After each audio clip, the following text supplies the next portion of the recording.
기초전자공학 수업을 시작하겠습니다.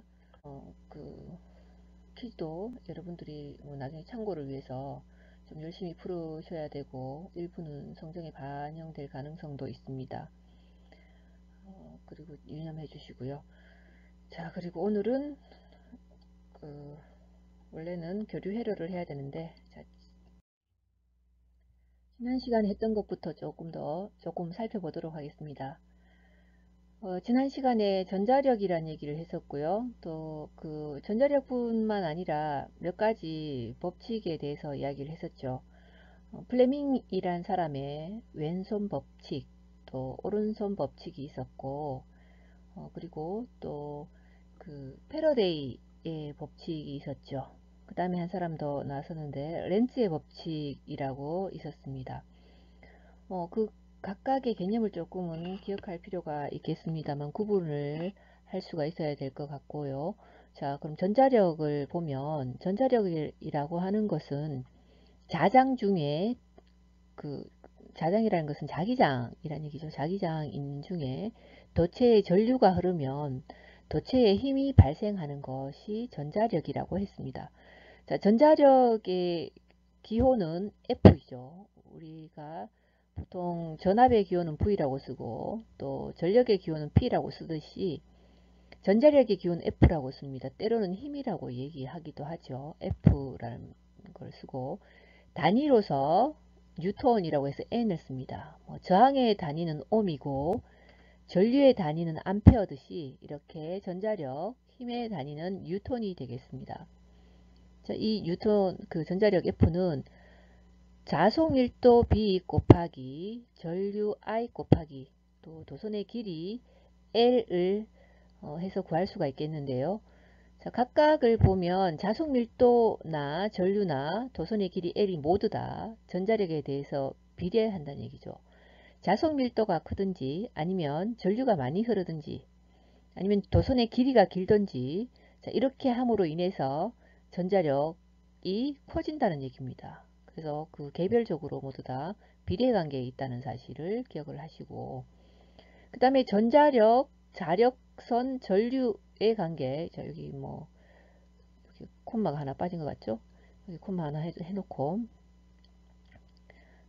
자력선, 전류의 관계 이렇게 그 보면 자, 이것을 우리가 쉽게 해놓은 것이 플레밍의 왼손 법칙이 되겠습니다. 이 왼손 법칙을 이 전자력 또 자계죠. 자력선은 자계 또 전류의 관계에 대해서 그 표시를 해놓은 건데 자, 이 그 전자력의 응용으로는 수동 모터가 있었죠. 자, 모터는 조금 이따가 이제 볼 것이고 자, 플레밍의 왼손 법칙을 보면 왼쪽 손가락을 이렇게 펼쳤을 때 엄지, 검지, 중지를 이렇게 펼치면 엄지 손가락 방향이 우리 힘의 방향입니다.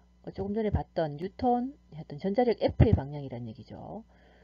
이게 우리 구하고자 하는 전자력이 될 것이고 검지의 방향은 자기장의 방향이 됩니다.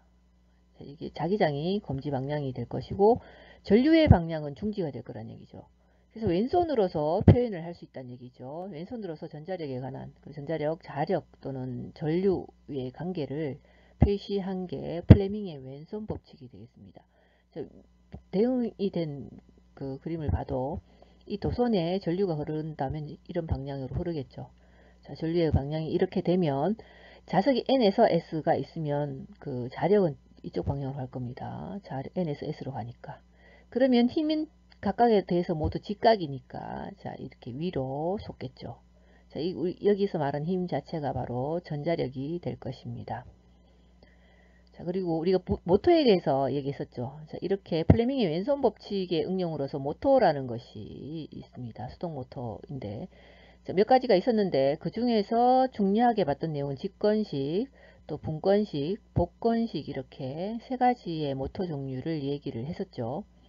그래서 각각의 장점, 단점 또 많은 얘기들이 있긴 한데 그거는 지난 시간에 보셨던 내용을 다시 한번 살펴보면 나올 것이고 여기서는 간단하게 장점, 단점만 다시 살펴보겠습니다.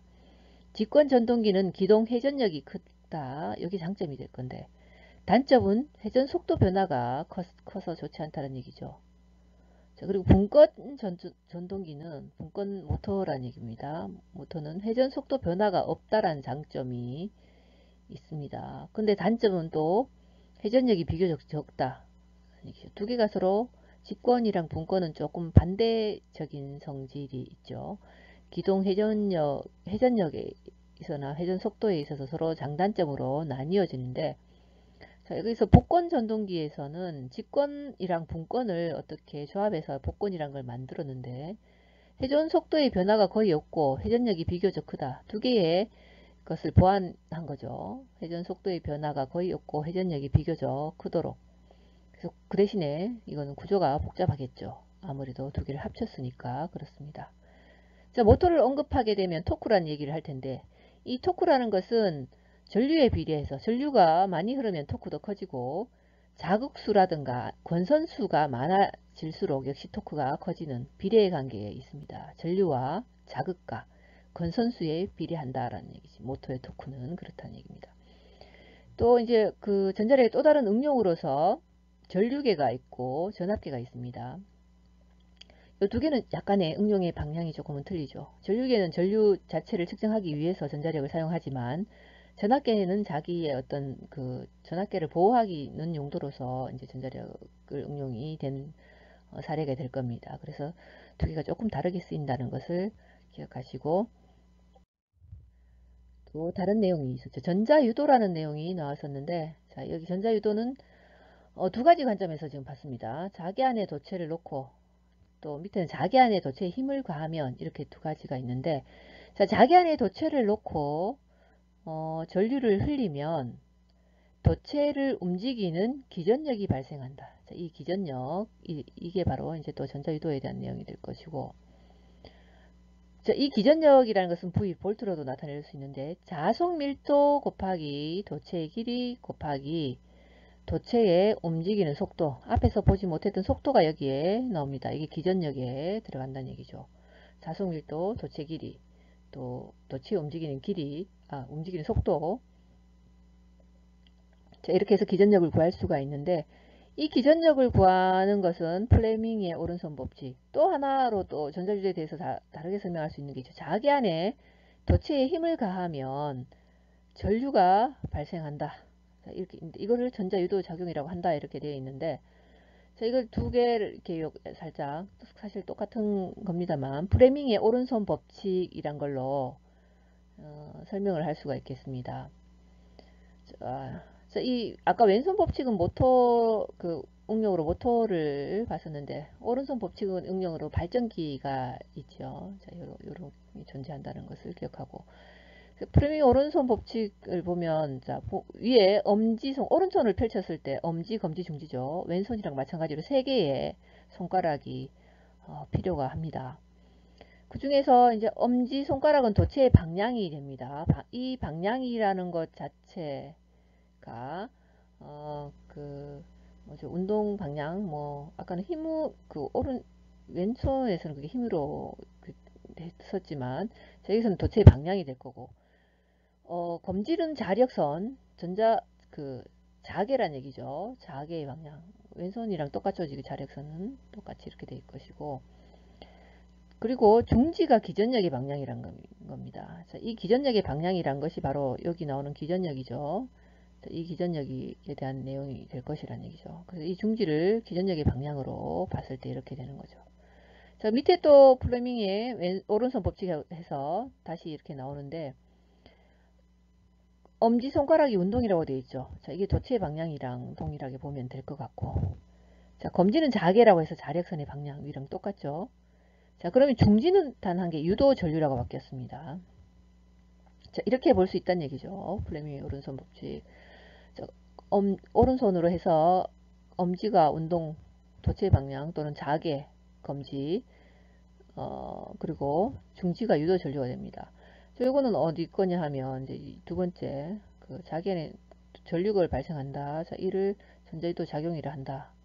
자, 이렇게 전자유도 작용에 대해서, 전자유도에 대해서 두 가지에 대해서 기전력이 발생하는 것, 또 전자유도로 전류가 발생하는 것, 이 두 가지를 했고, 플레밍의 오른손 법칙으로 설명할 수 있다는 얘기를 했습니다. 자, 그 응용으로 발전기가 있다는 얘기죠. 자, 그리고 또 하나의 중요한 법칙이 나왔는데 패러데이의 전자유도 법칙이란 겁니다. 앞에서 전자유도라는 표현을 물론 썼지만 이 전자유도 법칙에서는 자속의 변화에 의해서 유도 기전력의 크기를 결정하는, 자, 크기라는 게 나오죠. 자속의 변화에 의해서 유도 기전력의 크기를 결정하는 법칙이라고 되어 있습니다. 축약해서 표현하면 이렇다는 얘기죠. 자, 이 식이 나오죠. 유도 기전력 E는, 자, 물론 우리는 볼테지로 이렇게 이제 값은 볼테지로 이렇게 될 것입니다만, 마이너스 건선수 n 곱하기 시간당 자속의 변화량 d파이 per dt, 그러니까 dt분의 d파이가 되겠죠.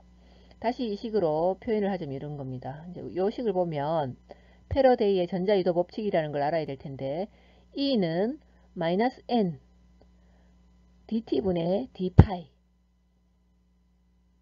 자, 이게 패러데이의 전자유도 법칙이 되겠습니다. 그래서 E는 요 앞에 물론 마이너스 n 해서 마이너스라는 게 있겠지만, 자, 패러데이 전자유도 법칙이 마이너스라는 것에 대해서 또다시 그 법칙이 나왔죠. 방향에 대한 법칙. 자, 이게 렌즈의 법칙인데 코일 속의 자속의 증감과 코일에 유기되는 기전력의 방향의 관계를 나타내는 게 렌즈의 법칙입니다. 이 패러데이에서 언급한 그 마이너스 값 있죠. 자, 이거를 표현하기 위해서 이제 이거를 설명하기 위해서 렌즈의 법칙이 필요한 것이죠. 실제로 그 패러데이는 이게 마이너스인지 플러스인지 별로 중요하게 생각하지 않았다는 거죠. 자, 렌즈라는 사람이 여기다 이제 마이너스라는 표현을 해서 유도 전류에 의한 자기장은 자속의 변화를 방해하는 방향으로 된다. 그래서 이게 마이너스가 되는 겁니다.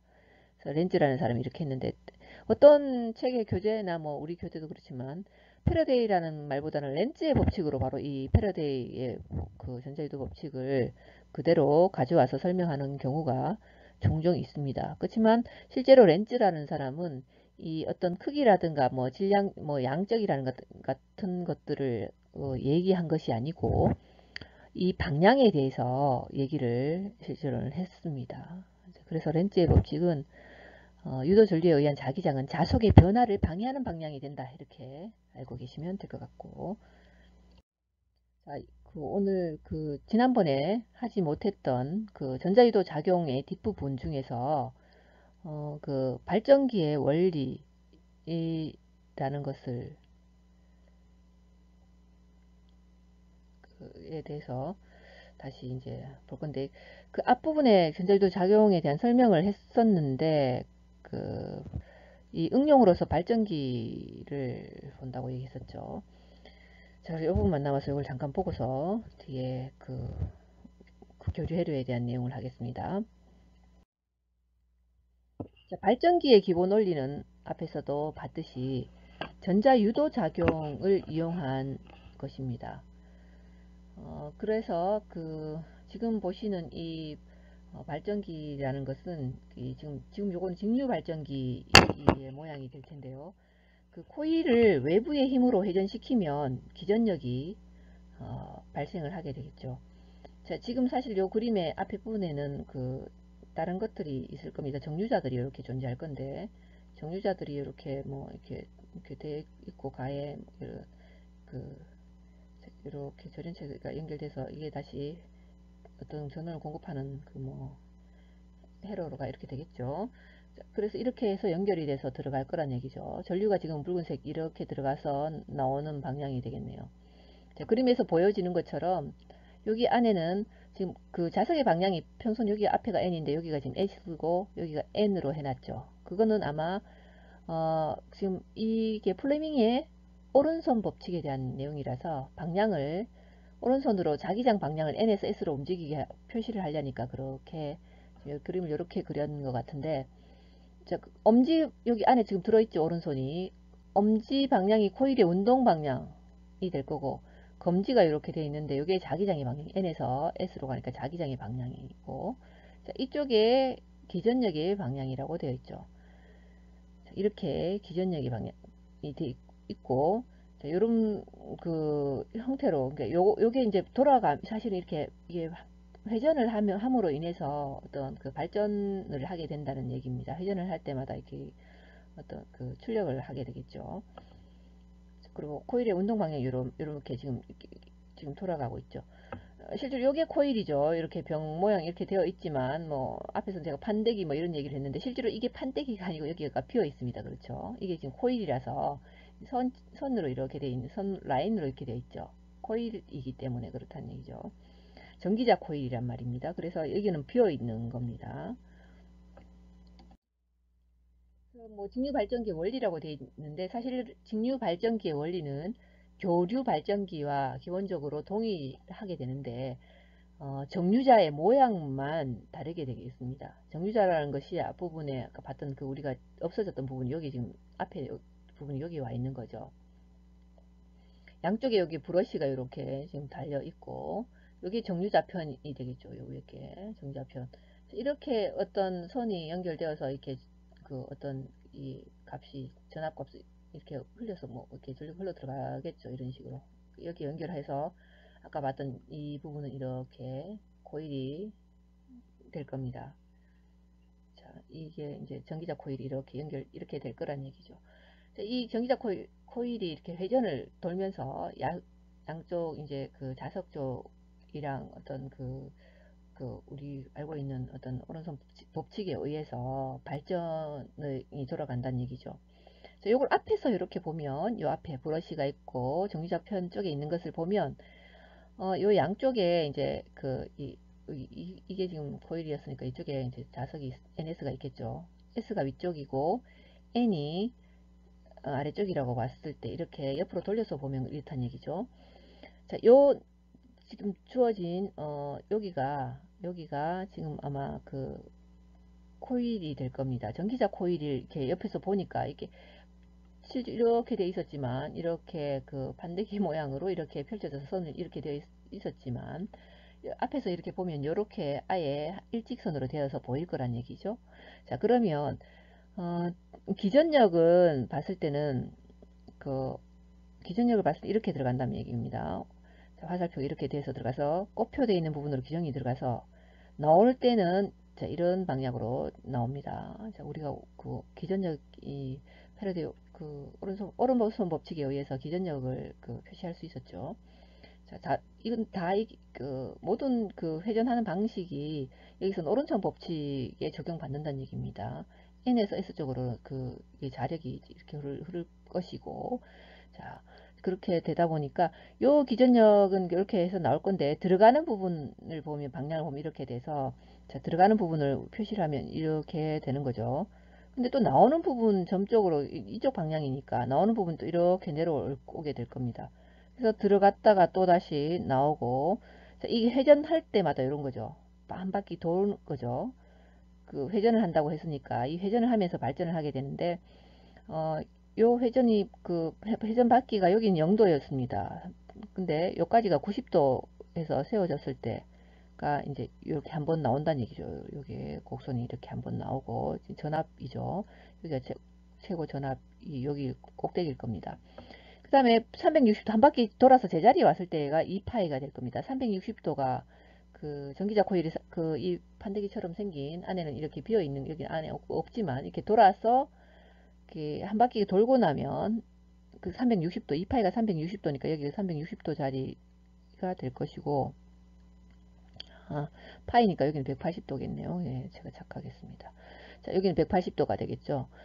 자, 180도 왔을 때가 이제 한 번 이렇게 곡선이 꺾였고, 그 다음에 이게 사인 곡선이 만들어지는 게 아니고, 지금 밑에 이렇게 사인 곡선이 이렇게 내려와 있어야 되는데, 이게 반대로 플러스 쪽으로 올라가 있죠. 그래서 이것만, 위쪽만 두 개가 이렇게 만들어집니다. 자, 이게 직류가 될 텐데, 이 직류의 그 발전기의 특징이 있는데, 그 전류의 방향이 항상 일정하다는 게 된다는 거죠. 그, 실제로 이제 0에서 보면 그 전압 0에서 이렇게 위에 올라갔다 다시 내려오지만 실제 그 발전기에서는 코일의 수와 정류자의 수를 증가시켜서 어떤 브러시 사이의 전압 변동을 적게 해서 발생 전압을 될 수 있는 대로 균일하게 만들어서 사용을 하고 있습니다. 여기서 이제 전류의 방향이 항상 동일하다는 것과 또 여기 옆에 있는 철편이 있죠. 그 옆에 나와 있는 이 뭐라고 해야 되지? 저 정류자 옆에 나와 있는 요 편에 한쪽이 플러스고 한쪽이 마이너스이면 얘는 처음부터 끝까지 한쪽이 플러스고 한쪽이 마이너스입니다. 자, 그런 그 특징이 있다는 사실. 바뀌지 않는다는 얘기죠. 자, 그런 특징이 있고, 자, 이제 교류 발전기와 다른 게 정류자 모양이 다르다고 했으니까 뒤에 교류 발전기를 한번 살펴보면 이 모양이 지금 봤던 이 모양이 지금 틀리다는 얘기죠. 그 나머지는 이제 어차피 회전하면서 발전을 하게 되는 현상은 동일하다는 얘기입니다. 뒷부분을 살펴보면 교류 발전기의 원리는 앞에서 봤던 거랑 틀리게 여기에 뭐가 있냐면 슬립 링이라는 게 요 링이 두 개가 있습니다. 요 링이 두 개 있고 브러쉬가 여기 옆에 붙어 있죠. 역시 앞에서 봤던 그 직류 발전기에도 브러쉬는 붙어 있는데 플러스 마이너스가 교정되면 변함이 없다 그랬죠. 끝까지. 자, 이 교류 발전기의 그 특징은 앞에 거랑 다르게 그 전류의 움직임이 그 방향이 바뀐다는 얘기입니다. 흐르는 전류 방향이 일정한 주기로 변하는 전류. 그러니까 그게 교류 전류이죠. 우리 집에 들어오는 가정에 들어오는 전류가 바로 교류 전류입니다. DC 같은 거는 건전지 같은 걸로 우리가 알 수 있지만 가정에 이제 우리 집에 들어오는 것이 60Hz짜리 교류가 될 텐데 자, 그게 이렇게 돌아간다는 얘기죠. 브러쉬가 있고 여기 부하가 연결되어 있습니다. 자, 자석 역시 N기럭이랑 S기럭 이렇게 위가 지금 N이고 아래가 S입니다. 원래는 이렇게 평면으로 옆으로 이렇게 되어 있었겠지만 방향이 이렇게 회전을 하게 되니까 밑으로 이렇게 얘도 한 바퀴를 이렇게 돌겠죠. 코일이. 전기자 코일이죠. 이게 코일이 여기 되어 있는 코일이 한 바퀴 돌 겁니다. 계속 돌아갈 겁니다. 돌면서 발전을 한다는 얘기죠. 그래서 교류 발전기에서의 파형을 살펴보면 루프가 1회전을 하면 한 사이클에 4인파 전압이 발생을 하게 됩니다. 지금 봤던 지금 원래는 이렇게 평면으로 되어 있었을 텐데 이렇게 평면으로 이렇게 넓적하게 되어 있었는 건데 지금 이렇게 오른쪽으로 돌아서 세워졌죠. 원래 이게 영도 방향 이렇게 앞에서 봤을 때 이렇게 되어 있었을 텐데 지금 이렇게 세워져서 이렇게 로 바뀌는 방향이죠. 자, 이때까지를 찍어보면 그래프를 찍어보면 자 4인파가 나오는데 요만큼 나온다는 얘기죠. 꼭지점까지 가도록 이렇게 양 양의 수 부분에 자, 여기까지가 지금 곡선을 그리게 될 겁니다. 첫 번째 4분의 1 사이클입니다. 한 바퀴 더 회전할 때. 그 다음에 교류의 두 번째 4분의 1 사이클이라는 것은 자, 이렇게 세워져 있는 상태에서 다시 90도를 돌려서 자, 요 빨간 쪽에 전기자 코일 모양이 이쪽에 와 있죠. 오른쪽에 이렇게 그러니까 돌았다는 얘기입니다. 그러니까 90도 이렇게 옆으로 오른쪽으로 돌았다는 얘기죠. 돌고 나니까 그 다음에 여기 그 교류 회로에 그 생기는 부분이 앞에 생겼던 부분에 연결해서 여기까지가 생겼습니다. 점선 부분은 아직 나타나지 않은 부분이죠. 여기까지가 지금 나타나는 거죠. 그 4인파 전압이. 다음에 4분의 1 사이클을 다시 한번 보면 자 이때 4분의 1을 하고 나면 요 0으로 돌아왔는 요 자리에서 또 밑에 마이너스 쪽에까지 내려간 요점까지 내려간 자, 요 부분이 해당될 겁니다. 그리고 빨간 코일 쪽이 밑으로 내려가 있죠. 아까랑 반대죠. 자, 위에 첫 번째 A 부분의 첫 번째 4분의 1 사이클이랑 코일의 위치가 바뀌었습니다. 그 한 바퀴 완전히 180도, 그 위에랑 아래랑 180도 바뀐 거죠. 마지막에 네 번째 4분의 1 사이클을 보게 되면 이제 완전한 마지막 이 부분이 완성이 된 거죠. 자, 점선이 없어지고 완전한 그 실선이 됐습니다. 그래서 이렇게 그 한 바퀴를 돌고 나면 완전한 한 개의 4인파가 전압이 발생한다는 얘기죠. 4인파 전압이. 자, 그리고 이 평면은 아마 처음에 출발점으로 돌아왔을 겁니다. 빨간색 코일이 왼쪽 편으로 놓여진 게 아마 출발점이었을 텐데 이렇게 해서 처음에 이렇게 90도 세워지는 걸로 이렇게 넘어갔었겠죠. 자, 그래서 이 네 사이클을 합치고 나면 이런 4인파가 이렇게 나오게 되죠. 앞에서 봤던 직류 발전기는 모양이 이렇게 돼 있었다는 얘기죠.